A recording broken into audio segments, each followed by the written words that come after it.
अस्सलाम वालेकुम स्टूडेंट्स। आज जो है हम एक्सरसाइज 3.2 का क्वेश्चन नंबर 1 देखते हैं, जिसमें जो है ना वो यूनिवर्सल सेट गिवन है। यूनिवर्सल सेट में वो आपको क्या कह रहा है कि consider the universal set u is equal to x such that x is multiple of 2, यानी हमने 2 के मल्टीपल्स लेने हैं जो कि कौन से होंगे, 0 is less than and x is less and equal to 30, यानी जो 2 के मल्टीपल्स हैं वो 0 से हमने सारे बड़े लेने हैं और 30 के इक्वल और 30 से छोटे लेने हैं। यहाँ पे मैं अब आपको इसको जो है इसके टेबुलर फॉर्म में अगर मैं लिख के बताऊँ तो हमारा जो है पहला जो है वो 2 का मल्टीपल क्या आएगा, 2 आएगा।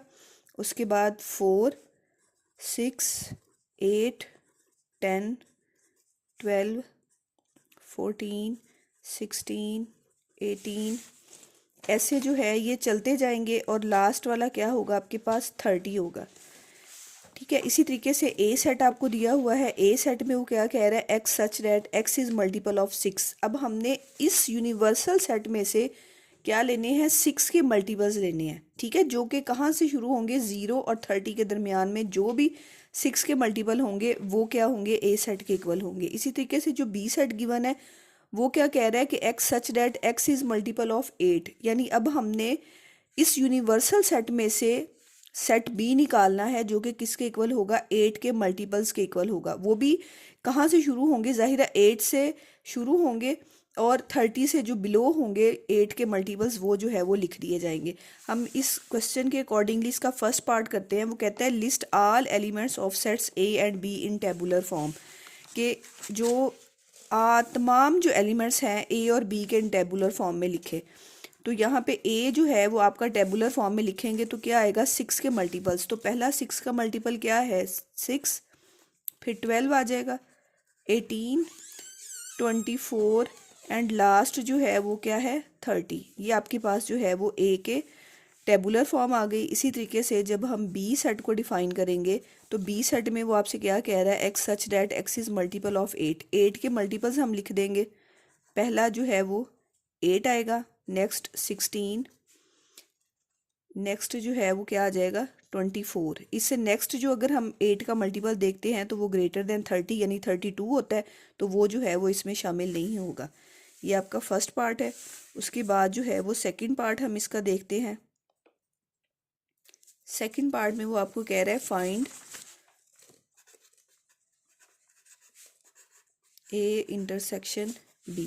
अब हम ए इंटरसेक्शन बी देखते हैं। यहाँ पे आप ए सेट इसका लिखोगे जो कि है 6, 12, 18, 24, 30। सॉरी, यहाँ पे हम कंप्लीट लिखेंगे। यहाँ पे हम बी सेट को करेंगे जो कि है हमारे पास 8, 16 एंड 24। अब देखें बेटे, हम लोगों ने इंटरसेक्शन जब लेना होता है तो इंटरसेक्शन में कौन से एलिमेंट्स लिखते हैं जो कि इस सेट और इस सेट में कॉमन होते हैं, यानी वो एलिमेंट इस सेट में भी हो और इस सेट में भी हो। तो अगर हम इन सारे एलिमेंट्स को देखें तो यहाँ पे सिर्फ 24 दोनों में ऐसा एलिमेंट है जो कि दोनों में मौजूद है। तो ये आपके पास ए इंटरसेक्शन बी का आंसर आ गया। नेक्स्ट जो है वो हमारे पास जो है वो पार्ट नंबर 3 है। पार्ट नंबर 3 में वो आपसे क्या कह रहा है, ड्रा अ वेन डायग्राम। हमने इन 3 सेट्स की क्या करनी है, वेन डायग्राम ड्रा करनी है। वेन डायग्राम में बेटे आपको पता है कि हम सबसे पहले जो है वो यूनिवर्सल सेट को डिफाइन करते हैं। फॉर एग्जांपल ये एक जो ब्लॉक मैंने बना दिया है ये क्या है, आपका यूनिवर्सल सेट है। और यूनिवर्सल सेट में जो है वो सारे के सारे एलिमेंट होंगे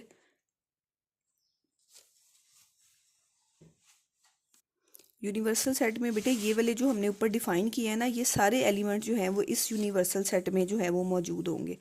हम इसमें एक जो है वो ए सेट ड्रा करते हैं, एक सर्कल, और एक सर्कल इसके साथ जो है वो हम बी सेट का ड्रा करते हैं। ये हमारे पास जो है वो ए सेट है, ये हमारे पास क्या है, बी सेट है, और ये जो पूरा है वो हमारे पास क्या है, ये पूरा यूनिवर्सल सेट है। अब इसमें अगर हम एलिमेंट्स को लिखेंगे तो बेटे 6, 12, 18, 24 और 30 ये क्या है आपके पास ए के एलिमेंट्स, वो सारे यहाँ पे आ जाएंगे। और बी के एलिमेंट्स क्या है, 8, 16 एंड 24 वो यहाँ पे आ जाएंगे। और इन दोनों में जो ये वाला पार्ट होता है वो वाला पार्ट होता है कि अगर इनमें कोई कॉमन एलिमेंट है तो वो यहाँ पे लिख दिया जाता है, और अगर नहीं होगा तो वो फिर इस ये वाला पार्ट जो है वो खाली आता है। लेकिन हमारे पास वो एलिमेंट है। हम अब ए सेट को अगर हम करें तो यहाँ पे आपके पास 6 आ जाएगा, 12 आ जाएगा, 18 आ जाएगा, और 24 को जो है वो हम यहाँ पे लिख देते हैं, ये 24 आ जाएगा, और यहाँ पे जो है वो 30। अब बी सेट को अगर हम देखते हैं तो वो यहाँ पे आ जाएगा आपके पास 18 आ जाएगा और 16 आ जाएगा, और इसका ही 24 ये भी है, यानी ये वाला जो 24 है वो ए के लिए भी यूज़ होगा और ये वाला 24 जो है वो बी के लिए भी यूज़ होगा। अब इन एलिमेंट्स को छोड़ के ये जो ए और बी के एलिमेंट्स है, ये एलिमेंट्स जो है वो यूनिवर्सल सेट से छोड़ के बाकी जो सारे एलिमेंट्स है वो यहाँ पे यू के जो है वो डिफाइन हो जाएंगे। जैसे बेटे हमने यहाँ पे इसमें 2 भी नहीं लिखा, हमने इसमें 4 भी नहीं है, 6 है हमारे पास, 8 भी है हमारे पास, उसके बाद 10 हमारे पास इन एलिमेंट्स में नहीं है, हम 10 लिख देंगे। इनमें हमारे पास इन सेट्स में 12 भी नहीं है, इन सेट्स में हमारे पास 14 भी नहीं है, ठीक है। उसके बाद 16 जो है वो हमारे पास यहाँ पे है, 16 के बाद 18 भी है, 18 के बाद 20 जो है वो हमारे पास यहाँ पे नहीं है, 20 के बाद जो है वो 22 भी नहीं है, 22 के बाद जो है वो 24 अब यहाँ पे आ गया, ये हम नहीं लिखेंगे। उसके बाद जो है वो 26 भी इनमें नहीं है और 28 भी इनमें नहीं है। उसके बाद लास्ट जो है वो 30 था, तो 30 इसमें है। तो ये आपके पास जो है वो वेन डायग्राम आ गई। वेन डायग्राम को अगर मैं दोबारा बताऊं तो ये एक ब्लॉक जो है वो यू सेट का होता है जिसमें सारे एलिमेंट होते हैं। इसमें हम ए सेट और बी सेट को ड्रा करते हैं। ए सेट में ए के एलिमेंट आ जाते हैं, बी सेट में बी के एलिमेंट आ जाते हैं, और ये जो दोनों का कॉमन पार्ट होता है इसमें वो एलिमेंट लिखते हैं कि अगर वो दोनों में है। अगर एक है तो एक लिख दिया जाता है, दो हो तो दो लिख दिए जाएंगे, तीन हो तो तीन लिख दिए जाएंगे। फिर ए सेट के यहाँ पे सारे एलिमेंट और बी के यहाँ पे सारे एलिमेंट्स, और ए और बी के इन एलिमेंट्स को अलावा जो एलिमेंट्स बच जाते हैं यू के, वो इस पोर्शन में जो है वो आ जाते हैं। इसके बाद जो है वो हम इसका नेक्स्ट क्वेश्चन करते हैं, क्वेश्चन नंबर 2।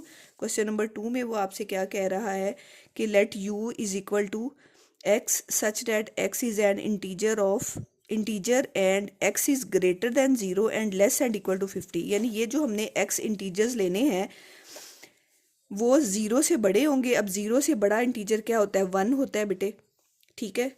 और 150 के इक्वल और 150 से लेस देन सारे के, यानी 1 से लेकर 150 तक सारे एलिमेंट्स जो है वो इस सेट यूनिवर्सल सेट में आ जाएंगे। अब यहाँ पे अगर मैं इन सेट ऑफ इंटीजर्स को आपको टेबुलर फॉर्म में लिख दूं तो 0 से बड़े होने का मतलब है हमने 1 पॉजिटिव सारे इंटीजर्स लेने हैं, 1, 2, 3, 4, 5, ये सारे चलते जाएंगे, कहाँ तक जाएंगे, ये 150 तक जाएंगे, ठीक है। उसके बाद उन्होंने आपको जी सेट दिया है x such that x is equal to 2 की पावर m, यानी हमने 2 की पावर m लेनी है। और m को वो क्या डिफाइन कर रहा है कि m जो है वो 0 के इक्वल और 0 से बड़े सारे लेने हैं और 7 से छोटे और 7 का इक्वल लेना है। यानी ये जो हमने पावर लेनी है वो 0 से स्टार्ट करके 7 तक लेके जानी है। और उसके बाद x इज़ अ स्क्वायर, यानी जो भी हमारे पास x है, यानी ये सारे जो x's है इनका क्या ले लिया जाएगा, स्क्वायर ले लिया जाएगा। तो इसका फर्स्ट पार्ट हमारे पास है list all elements of g and h in tabular form, यानी यहाँ हमने g और h के सारे एलिमेंट्स को क्या करना है, टेबुलर फॉर्म में करना है। तो यहाँ पे अगर हम g सेट को मैं डिफाइन करूँ तो इसमें जो है वो पहला जो एलिमेंट आएगा, अब साइड पे बेटे अगर मैं करूँ तो वो आपको जो पावर दे रहा है वो 2 की पावर m दे रहा है। तो जो m है वो कहाँ से शुरू हो रहा है, 0 से शुरू हो रहा है। तो अगर हम क्या कर दें, 2 की पावर 0 कर देंगे तो ये किसके इक्वल आ जाएगा, 1 की, क्योंकि किसी भी नंबर की पावर जब 0 लिखी जाती है तो वो 1 होता है। फिर हम क्या कर दें, 2 की पावर 1 कर देंगे तो 2 की पावर 1 किसके इक्वल होता है, 1 के इक्वल ही होता है। फिर 2 की पावर 2 किसके इक्वल होगा, 4 के इक्वल होगा। फिर 2 की पावर 3 किसके इक्वल होगा, 8 के इक्वल होगा, क्योंकि 2 मल्टीप्लाई बाई 2 मल्टीप्लाई बाई 2। फिर 2 की पावर 4 जो है वो किसके इक्वल होगा, 16 के इक्वल होगा। फिर 2 की पावर 5 जो है वो 32 के इक्वल होगा। फिर 2 की पावर 6 जो है वो 64 के इक्वल होगा। और 2 की पावर 7 जो है वो 128। हमने लास्ट जो है वो कहाँ तक जाना है, 7 तक जाना है। तो ये वाले जो सारे आपके पास एलिमेंट्स आ गए हैं वो 2 की पावर m के आ गए हैं, यानी m पावर हमने 0 से स्टार्ट करके 7 तक ली, तो ये हमारे पास इसके आंसर्स आ गए। अब यही नंबर जो है वो हम यहाँ पे राइट डाउन कर देंगे। 1 2 4 8 16 32 64 एंड 128। ये सारे एलिमेंट्स किसके आगे, जी के आगे। उसके बाद अगर हम इसमें एच सेट को डिफाइन करें तो एच सेट में वो कह रहा है एक्स इज़ अ स्केयर, यानी ये जो सारे नंबर्स हैं उनके हम क्या ले लें, स्केयर्स ले लेंगे, तो वो आपके पास आ जाएंगे। अब यहाँ पे देखें 1 का स्केयर, बेटे 1 का स्केयर क्या होता है 1। फिर 2 का स्केयर ले लेंगे तो वो क्या हो जाएगा 4। फिर 3 का स्केयर ले लेंगे तो क्या आ जाएगा 9। फिर 4 का स्केयर ले लिया जाएगा तो 16। इसी तरीके से 5 का स्केयर 25।